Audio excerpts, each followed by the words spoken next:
UDIMA, Universidad a Distancia de Madrid, la universidad cercana. Hola, bienvenidos a la Universidad a Distancia de Madrid. Mi nombre es Lucas Castro y soy el profesor de Ingeniería de Materiales y Fabricación en el grado en Ingeniería en Organización Industrial. Bueno, vamos a determinar este ejemplo. Vamos a calcular lo que me mediría este voltímetro que tenemos aquí. ¿De acuerdo? Vamos a ver cuánto mediría. Pues lo único que tengo que hacer es, como hemos dicho antes, mirar en la tabla y entonces pues cojo el valor del cobre, que ya lo teníamos, y el valor del otro electrodo, que en este caso sería el del hidrógeno, que es 0, que es el que se toma como referencia. Es el electrodo de referencia, el de hidrógeno. Pues tengo que sumar las dos reacciones y, por tanto, me da 0 más 0,34, pues es lógico, 0,34. Potencial normal. Bien. Vamos a ver en nuestro segundo ejemplo qué es lo que pasaría si tuviera otra cantidad de cobre disuelto en vez de ser concentración 1 molar, que fuera otra. En este caso hemos puesto 1 gramo de cobre. ¿De acuerdo? Entonces, pues como tengo 1 gramo de cobre, la reacción que se va a producir será la misma, pero ya las concentraciones no son las mismas. Lo único que tengo que hacer es aplicar la ecuación de Nernst. Entonces, lo primero, calcular la concentración de ese ion, es el peso partido por el peso molecular para hallar el número de moles y dividido por 1 litro, que es la cantidad de disolución. Entonces, por lo tanto, me quedará la concentración será ese número de moles partido por 1, pues será 0,0157 molar. Ahora eso lo tengo que introducir en la ecuación de Nernst y, por tanto, el potencial me quedará, que hemos dicho antes, 0,34 más 0,059, 2 electrones intercambiados y el logaritmo de la concentración, elevado a 1, porque la cantidad es 1. Bien, vamos a ver ahora ejemplos de corrosión. Corrosión galvánica se produce cuando tengo dos metales distintos, que tienen distinto potencial, en contacto. Bien, por ejemplo, un ánodo de hierro y un cátodo de cobre. Ya sabemos que, como hemos visto antes, que el ánodo va a ser el hierro y el cátodo el cobre.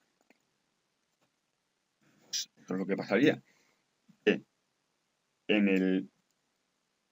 En este caso, en el cátodo, ¿de acuerdo?, se produce la reacción catódica, es decir, en este caso se puede producir o bien la del protón o bien la del oxígeno. Si estuviéramos aquí hemos puesto que estamos en un medio ácido, con lo cual tenemos protones y se me van a producir H2, como estáis viendo. Y en el ánodo lo que se va a producir es la formación de hierro 2 más, ¿de acuerdo? Entonces, el hierro 2, los dos electrones circulan a través del conductor. Recordad que los electrones no saben nada, tienen que ir a través del conductor. Bien. Otro ejemplo sería aireación diferencial. Esto se produce cuando tengo lo que se llaman pilas de concentración, es decir, distintas concentraciones de oxígeno en distintas zonas del material. Aunque es el mismo material, tengo distintas concentraciones de oxígeno. Evidentemente, tiene que ser cuando la reacción catódica sea la del oxígeno más agua más 4 electrones para dar los OH. No puede ser aireación diferencial cuando la reacción catódica sea la del protón. Bien, imaginemos una zona aireada con una concentración de 10 a la menos 2 y una zona desaireada con una concentración menor de 10 a la menos 7. Lo que va a pasar, si yo os preguntara qué zona se va a corroer, la mayoría, entre dos zonas, una con mucho oxígeno y otra con menos oxígeno, la mayoría de la gente siempre responde que la zona con mayor cantidad de oxígeno es la que se oxida. Bueno, pues realmente no es así. Lo que realmente va a suceder es que se va a oxidar la zona que tenga menos cantidad de oxígeno. Se va a producir la oxidación en la zona donde haya menos cantidad de oxígeno.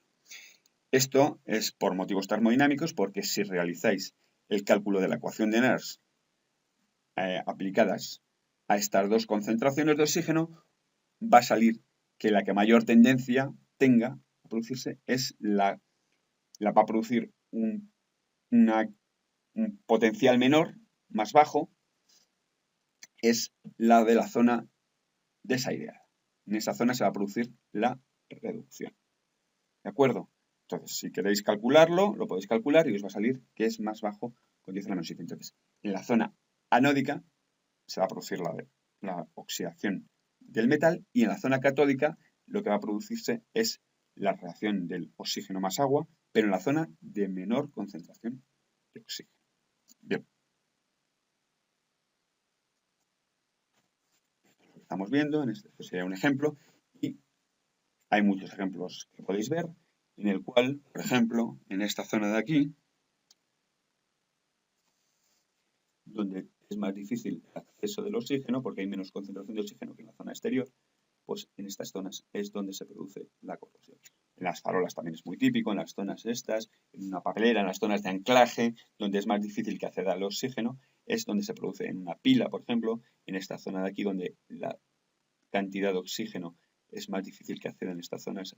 El oxígeno es donde mayor corrosión se produce, más que en las zonas de acceso. Si os fijáis en las piletas que están en los mares, también en las zonas donde justo está la zona de mar, que es la zona más desoxigenada, es donde se produce la corrosión, justo por la línea de mar, debajo de la línea de mar. Bien. También podemos utilizar, y de hecho se utilizan lo que se llaman las series galvánicas.